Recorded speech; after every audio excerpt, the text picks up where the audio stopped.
What is up, guys? Richard Cactus here. Thank you so much for stopping by, and today we are going to be going over the entirety of the brand new seasonal artifact coming to Destiny 2 with the Shadowkeep expansion. This is full of game-changing mods that give you huge bonuses and are meant to tune your build around. And I was able to get a look at this artifact thanks to Bungie bringing me out for an early Shadowkeep First Look event, so thank you to them for providing for my flights and accommodations. In the background is going to be some brand new footage of one of the new Nightfall, the Ordeal activities. The Nightfalls have been updated substantially, and I'm going to be using a brand new exotic hand cannon in it as well. If you want to know more about those features, I've already done a video on that. Check it out, it's linked up above. But in this video, we're focusing on that seasonal artifact, so let's take a look at it. So, as you can see, there are 12 total mods you can unlock with your seasonal artifact, and you have to unlock a certain amount to unlock the next column. So the first column is pretty simplistic, and it's going to help you farm during the season in terms of resources. We have Dissection Matrix. Defeating Vex Hobgoblins grants destination materials. Mod does not stack. Right after that, we have one that gives you extra glimmer for defeating Vex. Then, after that, we have extra glimmer for defeating Hive. Then we have defeating Vex Minotaurs grants weapon parts, and it doesn't stack, obviously. And lastly, we have defeating Hive combatants with finishers grants extra glimmer. Moving on from there, however, the next column is much more interesting.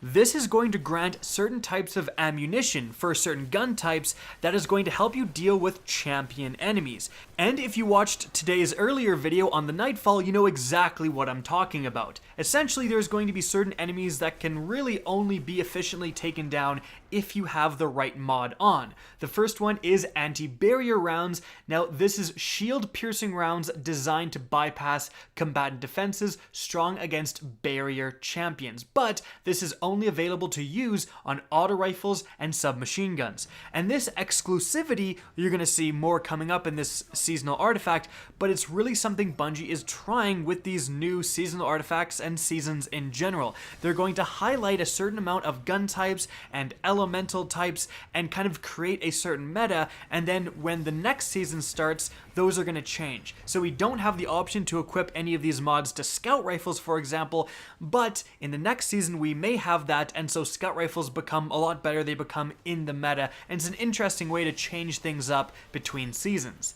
However, moving on and looking at the other mods in this category, we have anti-barrier hand cannon rounds. Then we have overload rounds for auto rifles and submachine guns. Then we have overload arrowheads for bows, obviously. And lastly, we have unstoppable hand cannon rounds. Again, when you're doing those higher level Nightfall style activities, these mods are near essential. And the next column is full of enhanced loader mods. These are going to significantly increase the reload speed of the gun type they specify. So what's so special about these? Because you can get enhanced loader mods and regular loader mods in the normal Armor 2.0 system. Well, importantly, as you can see, these only have an energy cost of 1. For comparison, a normal enhanced loader mod has usually an energy cost of like 6. So that's another way of Bungie specifying the meta. If you can get, the first example, enhanced auto rifle loader, and it only costs 1 energy, you can put way more and way more powerful mods in that piece of armor than you could if you were using an enhanced scout rifle loader that cost 6 energy right off the bat. So, aside from auto rifles, the other gun types covered here are fusion rifles, then we have bows, submachine guns, and lastly, hand cannons. So those are really the gun types you're going to want to be using. Now, moving on, the next column is going to synergize pretty heavily with the second column, giving you abilities and letting you use abilities against those certain champion enemies, unstoppable champions, barrier champions, etc. The first mod we have here is Breach Refractor.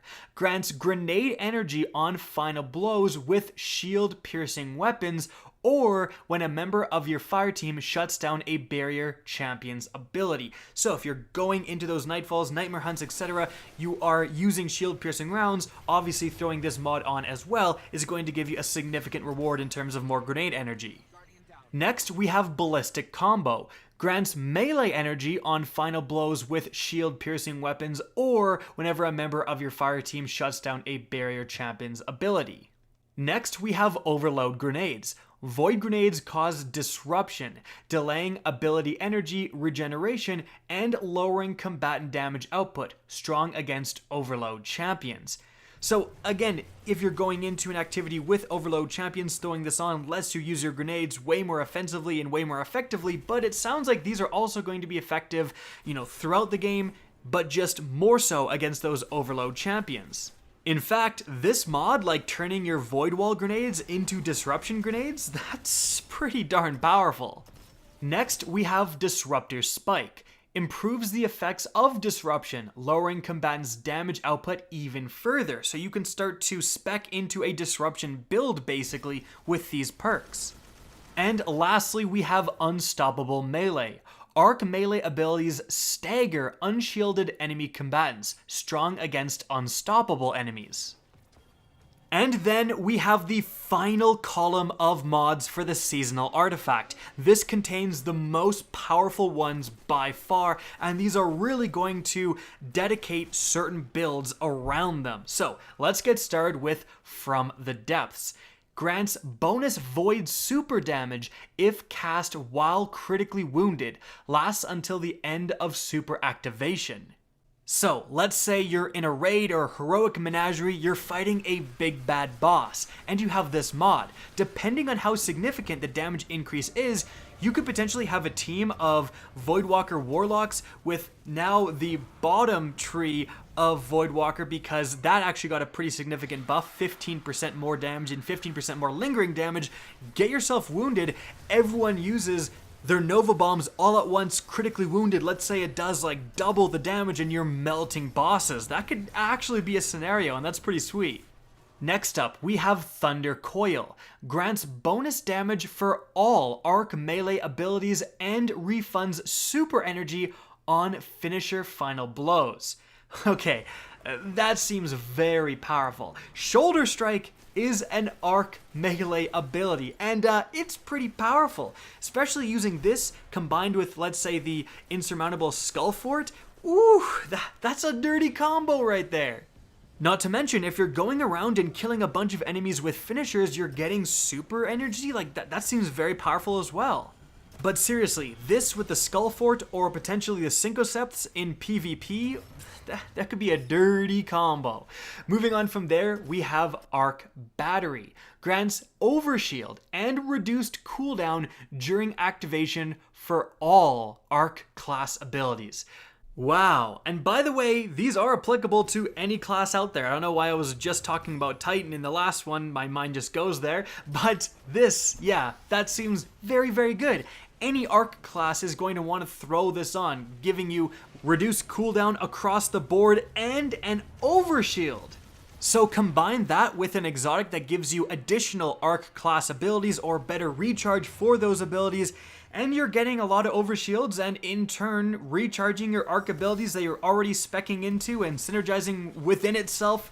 Things could spiral out of control pretty quickly with this mod. Next up, we have Oppressive Darkness. Causing damage with a void grenade adds a weaken effect to enemies. Hold on. Hold the phone right there. That's a big deal. A weaken effect, traditionally something like Melting Point for the Titan, that is described as a weaken effect, and that means that the enemy that you've damaged that is afflicted by the weaken effect is going to take more damage from all sources. So this could be the key to new DPS strategies. Using this mod and then throwing just a void grenade from afar and doing the same thing that a Melting Point would be doing, that, for example, a tractor cannon, a shadow shot, all that stuff would be doing, but instead it's just throwing a grenade at that enemy.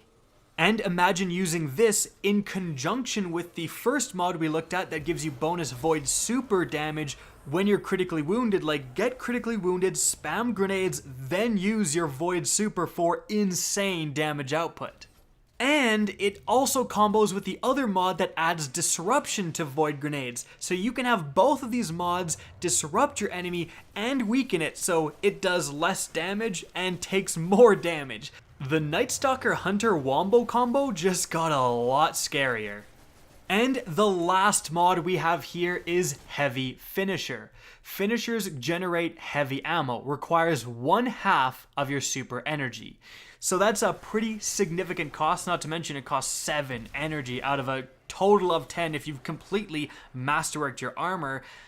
But heavy ammo, I mean, we know there is some phenomenally powerful heavies out there. Swarmer the Raven, Darcy, I mean, even running something like the Thunderlord and being able to just, instead of getting a super, get a brick twice, during that normal regeneration period means that you're basically going to get to use that so much more than you otherwise would. If you're speccing into like a heavy build and you've got a bunch of, machine gun scavengers and all of that stuff, this is potentially the key to turning heavies into, I don't want to say primaries, but maybe more like specials. And that's actually pretty powerful.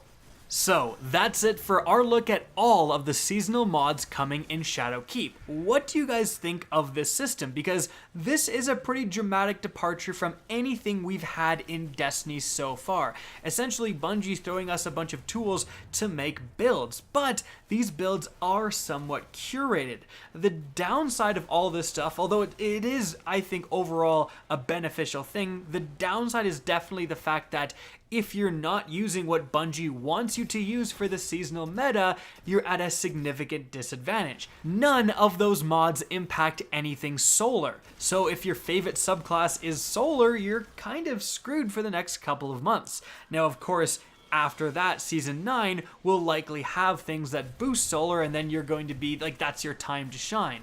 But again, the fact that you don't have as much choice behind this system is somewhat of a downside. What do you guys think? Again, let me know in that comment section.